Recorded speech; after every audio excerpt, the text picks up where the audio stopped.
Hello and welcome to Now More Questions, the interview series on European affairs that gets conversation started.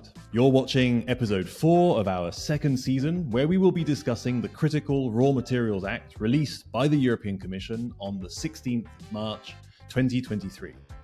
Under the Act, there is a regulation to promote the development of domestic capacities, meaning the extraction of resources in Europe, and aiming at strengthening the sustainability and circularity of the critical raw material supply chains in the EU, or at least that's the intention. There is also a political communication which proposes a number of measures to avoid excessive dependence on any single country with undue global influence for the supply of critical raw materials. And we have seen across a number of the recent acts proposed by the European Commission that there is a strong intention to shore up sovereignty and strategic autonomy for the European Union, and critical raw materials is a key part of that strategy. So to discuss this and a lot more, I am joined by Diego Marin. Diego is Policy Officer for Raw Materials and Resource Justice at the European Environment Bureau. Diego, welcome to the show. Thank you. Thank you for having me today. So, Diego, can we just kick off by giving us the elevator pitch on what is the European Environmental Bureau? Sure. So the European Environmental Bureau, the EEB, we're Europe's largest citizen organizations of environmental NGOs. We have around 180 members within the EU and also third countries, particularly the near countries. And I believe 2 NGOs in the Global South. So we are also expanding among our network. Our focus is largely, on anything leading to the environmental policy. So anything from chemicals to agriculture to circular economy, industry as well, we touch on. And also more recently, the mining aspect, the raw materials aspect, but also leading to social issues as well. So connecting just transition, we work on also on environmental racism, which is something I'm also working on. It's comprehensive, and our work is ever evolving. Okay, so you play a sort of civil society role against maybe some more industrial perspectives that are working in the policy environment in the European politics and European political sphere. So we'll be getting into the topic of critical raw materials with you right now. But in the tradition of Now More Questions, we hand over the first question to our previous guest on the show. That was Daniela Herrera. She is Associate Professor of International Relations at the University of Catania, and she was interviewed on the topic of defense of democracy. Well, the supply of critical raw materials is strategically important for the EU, but as we have seen it in the past, it has passed through the negotiations with several non-democratic elite and unstable countries. So the dream of the EU is to be free from negotiations with those people that are obviously very far from us. So this is something that we could reach to be totally free from negotiation, or it will happen in some way, and how much the EU can deal with this challenge. Perfect. So this is actually a question that's been kind of undergoing in the last year, I would say. I mean, before then, so basically I've been working on this critical raw materials thing for 3 years. I mean, in 2020, the EU released this raw materials action plan. And it was just a 10-point action plan that had no legislative measures, really. The concept of geopolitics was a little bit embedded in that. I mean, it was basically like, reaching kind of like self-sufficiency. There were some concerns of that. But this is really mainly tied to issues with the supply chains related to COVID. So that mainly the shutting down of factories in China really affected particularly the German automobile industry, which also reverberated also among other industrial sectors related to that were very highly dependent on metals. As we know, China has a huge control of the processing, not only of rare earths, but also of nickel and cobalt as well. They have a high percentage of processing is happening there. So obviously the EU really felt in 2020 vulnerable, right? But now the conversation has moved much forward than 3 years ago. We're not in the same world as we were back then. So now, obviously, with the the invasion of Ukraine, of Russia, the concern is much more potent on how does the EU relate to the world, and what kind of in what kind of world is the EU going to be heading into if its supply chains are really vulnerable, right? And also this relates to, it's not just the war in Russia. I mean, it's also the United States IRA. Indeed. So that has also raised concerns for the EU, particularly with chips manufacturing sector, but also with other net zero industries, right? So in this moment, the EU is really saying, okay, well, we need to do something about this. Not only should we have done something about this years ago, but we need to do something about this like tomorrow, type of thing. So at the end of the day, it's the question of how self-sufficient, how self-reliable we can be the coming years. How is that likely to come? A lot of people are saying, maybe the EU should be 100% self-sufficient, but the reality of that is not likely. I mean, I would say it's even, unless you moved into a huge autarky type of governments, it's not going to happen. The world is extremely, extremely connected. Globalization is not going away. There is a sense of deglobalization, and I think there's a fair point to make on that end. But to be 100% self-sufficient is not possible. The EU does not have the capacity to source 100% of its raw material needs, even with recycling, accounting for recycling by 2030. So then obviously you're going to have to rely on third countries. Aside from this, even the EU has never said, the Commission or has never said that we are going to be 100% self-sufficient. I've had these questions. I mean, I was just in a debate recently, 3 days ago, where DG Trade specifically said, we're not trying to be 100% self-sufficient. We are trying to strengthen our supply chains and be able to withstand these future supply shocks that we think could likely happen. And in a sense, they have a fair point to make there. I mean, I hope that nothing happens with Taiwan, but it's not certain, right? So it is possible that if China and the US, there is a conflict there, it would be extremely disastrous for the world. And I think this is something that the EU is really becoming aware of. Now, with the question of, where do we stand? That's the thing. I think one of the biggest issues at the moment is really, so this policy is very extremely reactive, right? It's very much like the US has this industrial plan.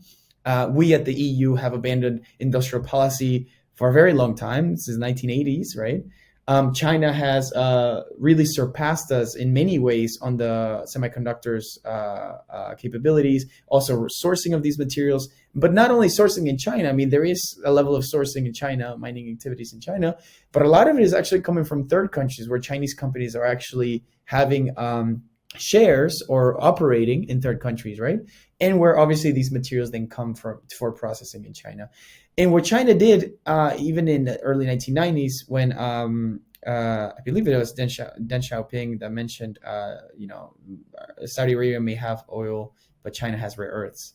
And I think this is a very illustrative point of how China view itself in relation to the rest of the world. We're going to heavily invest in our sourcing capacity and to be able to dominate these supply chains where future technologies are going to need these materials. So they never abandoned industrial policy. And I think in 2015, with their China, Made in China 2025, they had all of these plans that, to increase industrial capacity in China of these materials, increase the semiconductor sector, move away from a primarily sourcing country to a more manufacturing, to a more final goods type of economy. And I think they're heading in that direction quite well. Now, the EU has basically just let the market operate by itself, in a sense, facilitating basically just goods coming into Europe and not really sourcing it in here. It has enjoyed basically, since the 1980s, it has enjoyed displacing or moving pollution really to the global south and allowing China to do this, right, in a large portion, where now the reality hits that, okay, well, globalization looks like it was created extremely weak supply chains, and now we're facing that issue. So and it's really about the choice of partners, really, on a global level, as opposed to a full autonomy or self-sufficiency. yeah, And indeed. that's where this geopolitical dimension comes in, because there are some big global powers that you could rely on, but that you choose not to, because you might fear that at one point they will no longer be reliable. Then there's also the question of what kind of standards do you impose on such partnerships when you're actually Absolutely. really interested in getting the materials from them. But I suppose this response in the Critical Raw Materials Act then covers a little bit of this ground, because we have what should happen in Europe, and we also have, in the more communication part of the Act, the international partnerships dimension, to characterize it in that way. Can you give us, now that the Act is out, can you give us maybe the top line position of the EEB on this? A couple of positives, a couple of negatives, according to Sure. you. Yeah, so maybe I'll start with the positive, because there are some. This is the interesting thing about the act. One, the EU. I think it's safe to say the EU, as part of the last 3 years, the EU has really abandoned this idea that it is materially blind, right? So in the past, it was basically, most people never really questioned where these materials came from. Generally speaking, the automobile industries were having pretty much security within their supply chains. There was also, in terms of reducing of some raw materials, particularly in the case of cobalt, that was mainly through civil society engagement and more visualization of the impacts of cobalt sourcing in the Congo. But besides that, I mean, it's pretty reliable world, at least, to say the least. I mean, maybe some companies here and there may have difficulty sourcing in particular countries, but now we're in a different state, right? And with this in mind, the critical raw materials is basically the EU's attempt of not only sourcing for its industry, but also sourcing for the energy transition, which is extremely materially intensive, right? So within the positive angles of it, well, it's interesting to see that a policy such as this one is across the economy. So it's not just focusing on a particular sector, like ESPR, that is focusing, particularly on products, or a specific environmental policy, or what have you. I mean, it's looking at the whole economy. So one of the positive things that we see is the recycling focus, which is interesting.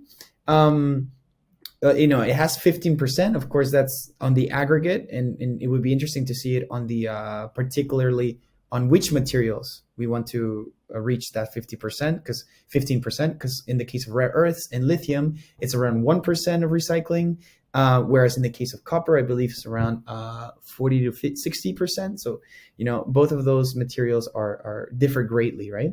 And in the case of cobalt, I believe it's around 25%, if I'm not mistaken. But in generally, that is positive to see. The other positive aspect, and this is something we actually had pushed for at the EEB, is the concept of mining waste. I mean, there's a lot of potential. It is very energy intensive, and I'm not trying to undermine the difficulty of mining waste. Of course, it's not a solution to say, like, it's not a silver bullet, but it is interesting that the focus is now on actually tackling on what do we have in Europe in terms of mining waste, how do we increase the capacity knowledge of sourcing these materials, and then how do we create an industrial symbiosis around this concept. So it's important to see that. Another aspect of the Critical Raw Materials Act is the need, and I think we fully agree at the EEB, that the EU should be more self-reliant on its own abilities to source these materials, right? So that's kind of like the positive angles. There's a lot more wrong with it, and I think it's actually, if I may say so, I think the approach of the Critical Raw Materials Act is actually more destructive than it is constructive. And the reason why I say that is because there's a lot of underlying assumptions that is driving this reactive policy.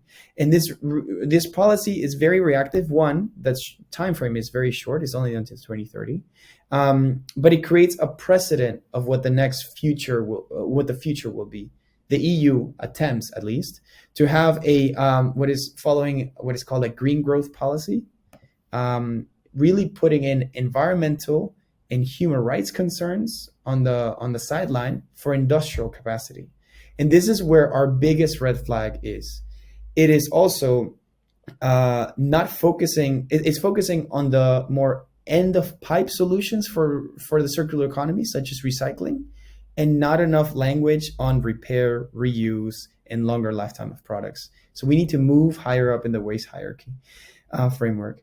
And then another aspect of this is that it might, in some sense, might actually exacerbate relations with the global south if it's not done correctly.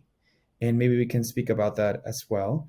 But yeah, so those are kind of like the bigger points is basically, yeah, I would say the human rights and environmental aspects. The environmental aspect is something that I'm extremely concerned about, obviously because I come from an environmental NGO, but also because we have really, really ambitious targets, I would say. Well, depends who you talk to, but there is a lot of legislation at the EU level right now on environmental policy through the Green Deal. Some of it, which is very interesting, is, for example, the nature restoration law, which has specific targets of nature restoration in Europe, right? And in our just to give you an idea, actually, the biodiversity in Europe, besides the fact that we do absolutely have some good laws. We have really ambitious laws, such as the Water Framework Directive, Birds and Habitats Directive, that are really good social wins for the environment. The concern, though, is that when we look at how the EU is doing in terms of biodiversity, the EEA, so the European Environmental Agency, in their State of Nature report, which was released, I believe, in last month, they mentioned that Europe's biodiversity continues to decline at an alarming rate, citing that 86% of habitats assessments, as well as 73% of non-bird species, are not considered to be in good status. So we are having serious issues with biodiversity, and probably it goes without saying how important biodiversity is for not only human health but also even for our economy.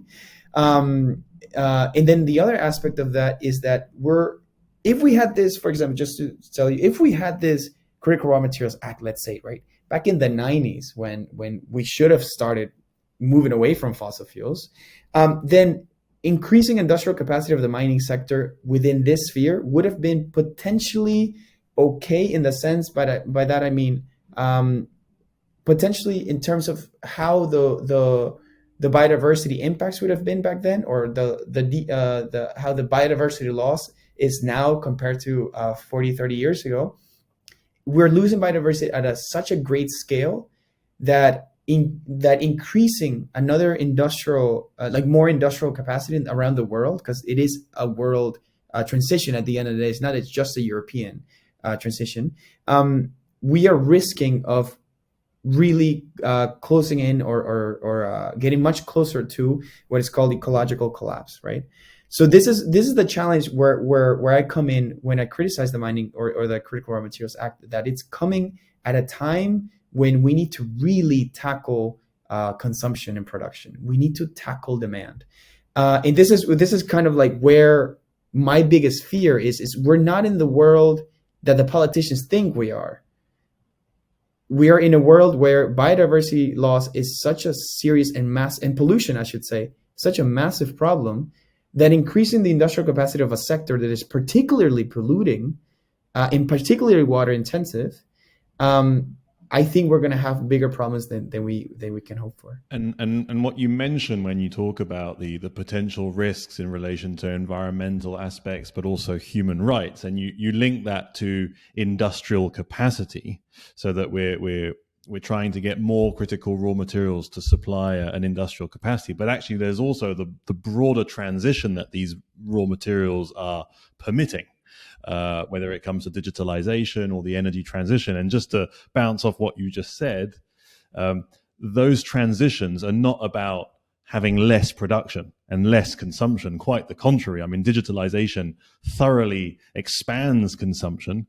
And in fact, the electrification of our societies also provide a new way of powering our production and consumption away from fossil fuels, but not so much in declining demand or declining 100%. production. So there is a bit of a contradiction in some of the developments here in the Critical Raw Materials Act, and I would like to touch upon these broader transitions and whether we're fully understanding the cost of these transitions. But maybe, if I may, could I just explore the actual notion of critical as well? Because as I understand it, a critical raw material has to basically combine two aspects. One is it has to be a material that is of a strategic nature, either for some kind of key economic sector or the development of a key technology, something of major interest, right, to society. And at the same time, there needs to be some difficulty in the supply chain. So whether you consider a geopolitical aspect or a geological aspect, I don't know, but there is a difficulty in the availability of that material. Is that correct? And do you feel that when we talk about critical raw materials, those two aspects are enough? Maybe there are actually elements that you say as EEB, we should also be considering other elements when talking about critical raw materials. Yeah, I think no, that's a very good point. I mean, you pretty much spotted it. The concern also that I have is that, in a sense, also we are equating societal needs with industrial needs as if they were one and the same. Do we need lithium? Yes, to some extent. But when we look at the criticality aspect, for example, phosphorus is probably the one critical raw material that I would say is 100% needed, and there is no doubt about it. I mean, it's so important for food production, and there is some research saying that, well, the research vary, but it's interesting to see that a lot of people are very, very concerned on phosphorus production around the world, and how, for example, in the case of Morocco, it could really give Morocco a lot of leverage in international negotiations because phosphorus is sourced there, would be sourced there a lot. But then you get into when you talk about other materials, for example, like bismuth or boron, which is strategic materials, these materials are very, very difficult to recycle, for example.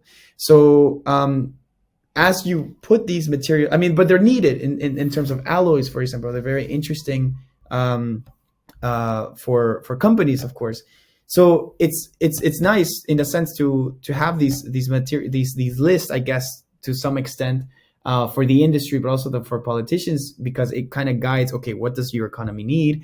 But I think the list is ever expanding, because as technologies become much more efficient, they also become much more materially complex.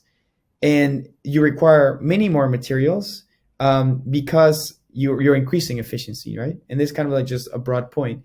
But for example, light bulbs in the 1970s, they used to be used tungsten and a few other materials, but now they need a lot more. And now with LED, even though we've increased efficiency, they need much more complex materials, right? So as the economy has been expanding, to 1-3% per year generally, it has become more complex, and it's needed many more materials. So the point is, when do we analyze how our economy is functioning and say, okay, well, you know what do we actually need? And what materials should be critical? I mean, like I just mentioned, phosphorus is absolutely needed. There's no doubt about that. But with other materials like lithium, okay, fair enough, we do need it. But there's also a lot of substitutes. And the issue is that we're not taking these substitutions, I think, enough. On one end, we're not taking these substitutions enough to the point that these substitutions, like in the case of sodium, for example, could come in and reduce the demand specifically for lithium. But at the same time, like you mentioned earlier, we're not tackling the demand enough. I mean, it's really concerning to me, for example, that when I speak to politicians, or whenever I'm in these industry talks, what have you, or these debates, no one's bringing the aspect of demand whatsoever. I mean, it comes from a very much a civil society perspective.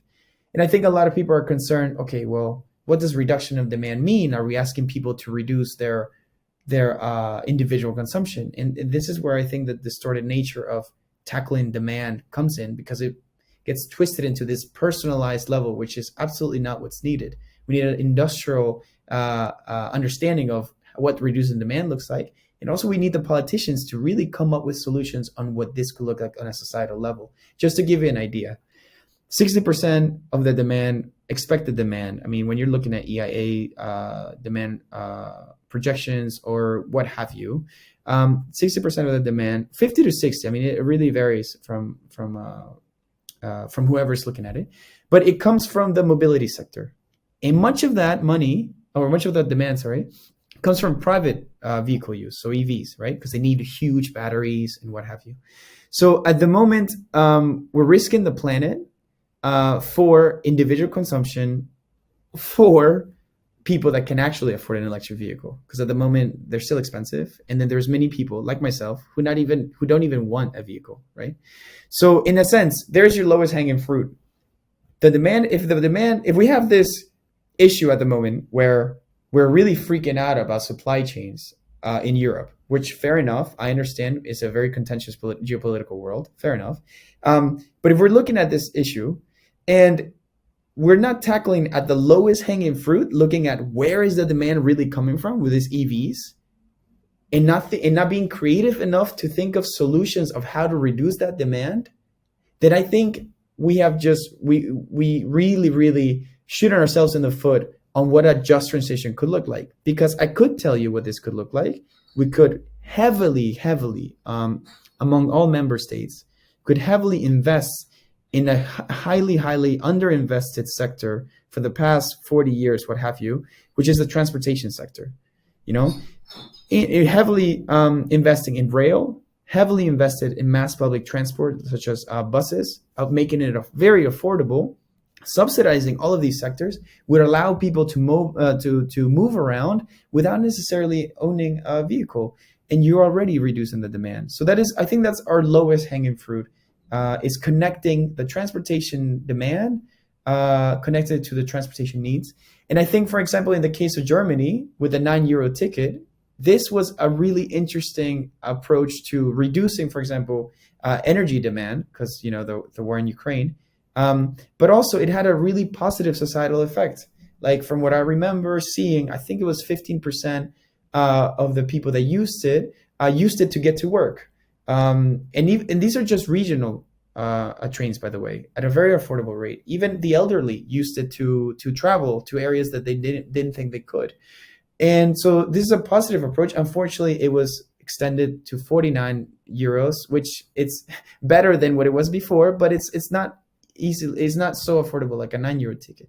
So I think this is the kind of strategy that we need to think of. How do we really allow people to make that modal shift into more public transport or biking, cycling, what have you, or walkable cities, when we have such a situation as being so reliant on other economies, because our demand for EVs is just so high, Yeah, and you're talking about lifestyle aspects, let's say, about how we move around, whereas the act and the whole concept behind the act is much more focused on products in the end. Indeed, or yes. at least materials for technology. Mm-hmm.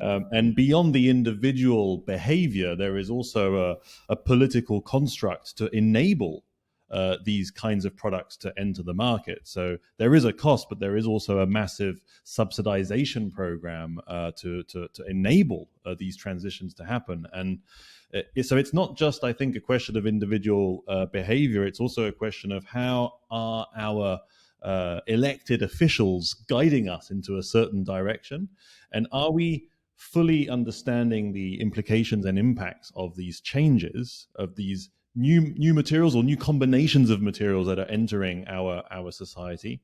And I recall when speaking with the previous guest on this show on critical raw materials, Rolf Kubi at Euromines, he was saying that this act will allow for more mining projects in Europe. So he saw that as a good thing. But in addition, what he was also saying is that people don't really understand actually mining. And if consumers were maybe more informed about mining, they might also have a different relationship with some of the products that they're using.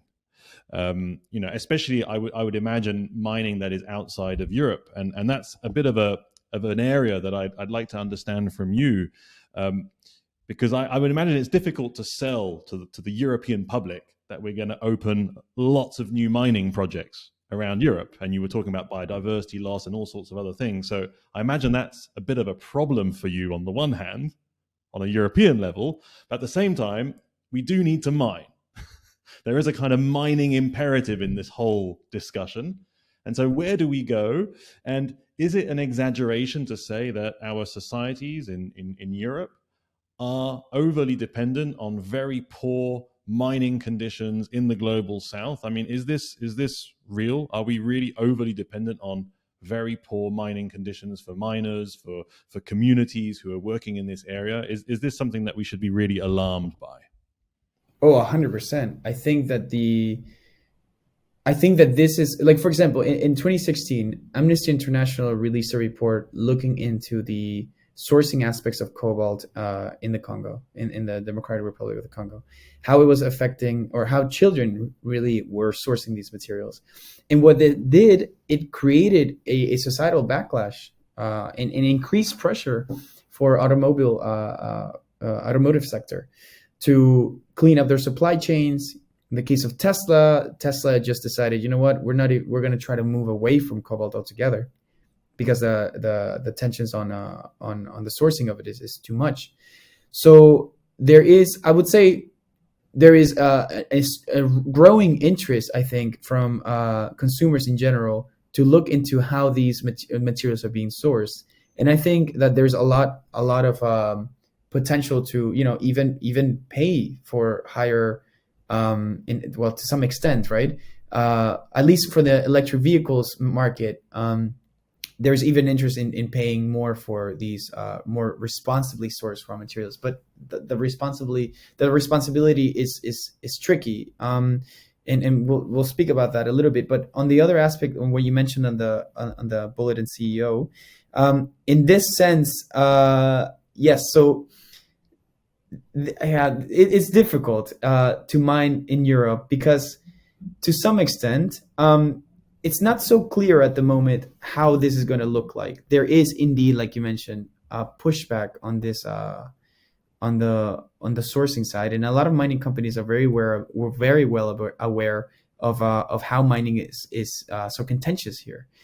When you mentioned, are people here like really dependent on basically injustices happening in global south? To some extent, that is how our system has been developed, right? The global north since the 1980s has been receiving massive amounts of labor hours, massive amounts of wealth, massive amounts of products, raw materials, I should say, from the global south. So in a sense, the global south has been developing the global north through. And the reason why I say that, it is shocking to some people when I say this, but let's look at how this has been developing in terms of how companies over there have been operating, right? And how the resources are extracted, because a lot of these countries are indeed heavily indebted, right? So they have to sell their raw materials on the cheap to be processed in the global north, and now more recently in China, and then resold to them as final products with much more value added, right?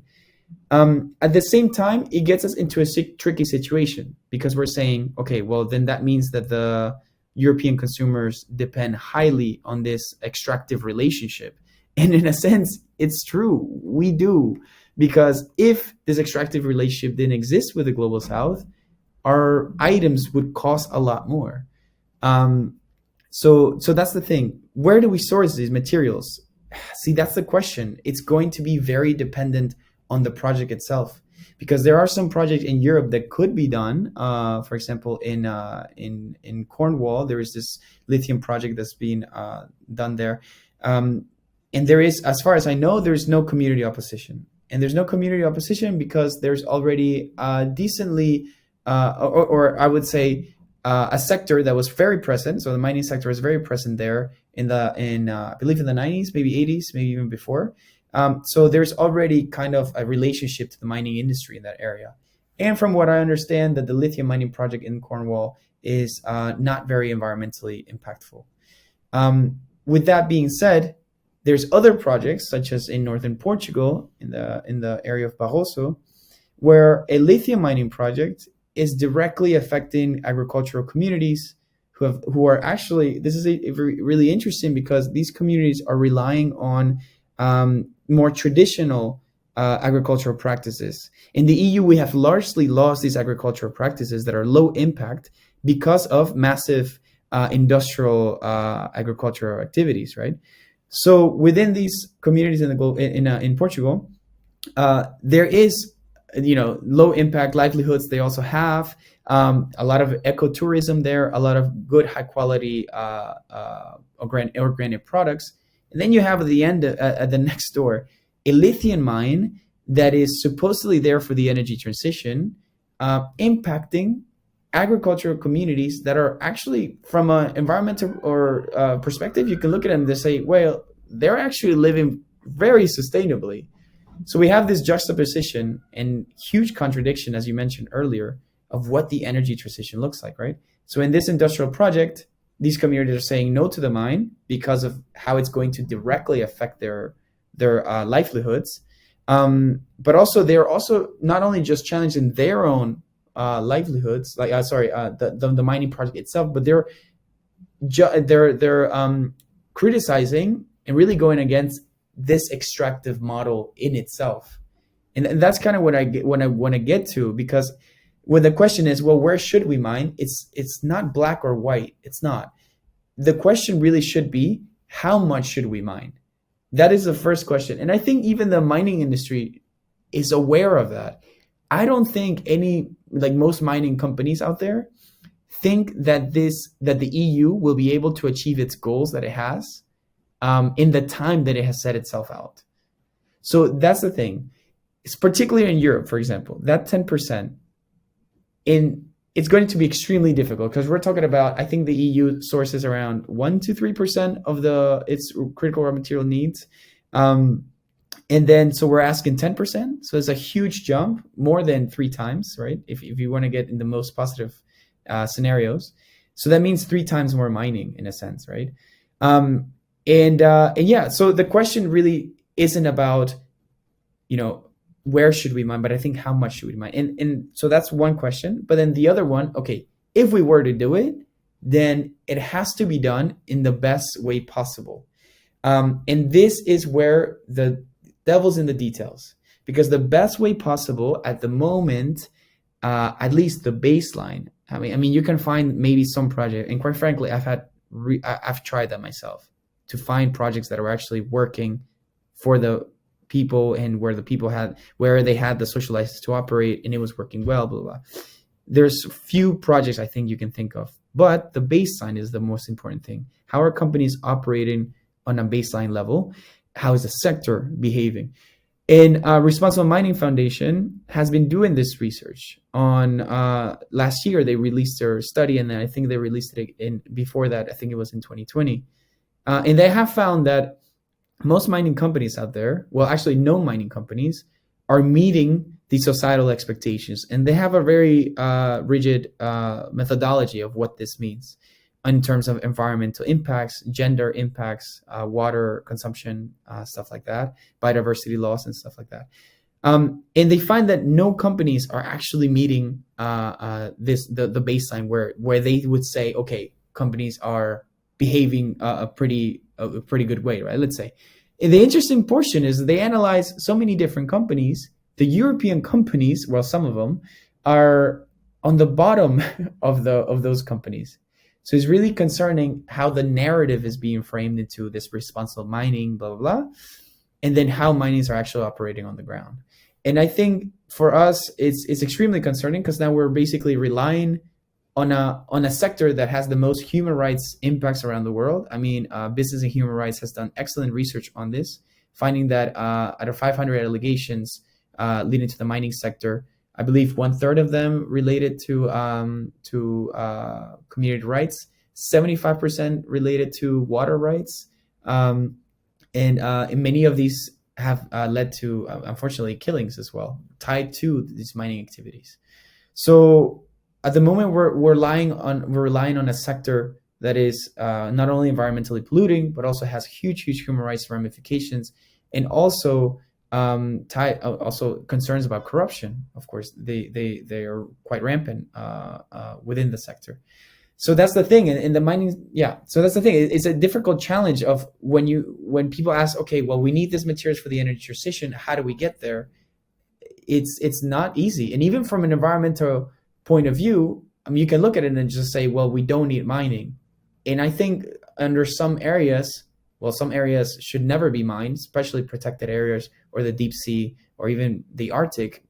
But unfortunately, there is a level of extraction that will be unfortunately needed to meet these renewable energy goals. The amount is what I'm more concerned about, the aggregate, rather than the activity itself. I mean, I'm concerned about that too, but it's just we're going to open so many mines out there, potentially more than is actually needed. And the concern about this is we look at Jevons paradox, the rebound effects that this will cause.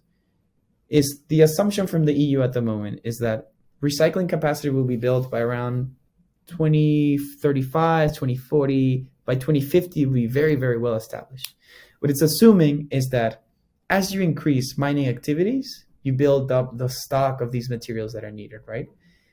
At the same time, you're going to build in recycling capacity, right? To meet the incoming products that are coming back, like such as batteries, which are coming back now, but really will be coming back in the 2030s after the end of life. What happens then is the assumption, at least, is that as recycling capacity builds up, mining extraction, primary extraction, will be reduced because recycling capacity will be built up and you will need to extract less. That is what is called a decoupling. So having economic growth or economic or just growth in an industrial activity while its environmental impacts decrease over time. What I think is really, really underlooked is how this is not going to happen.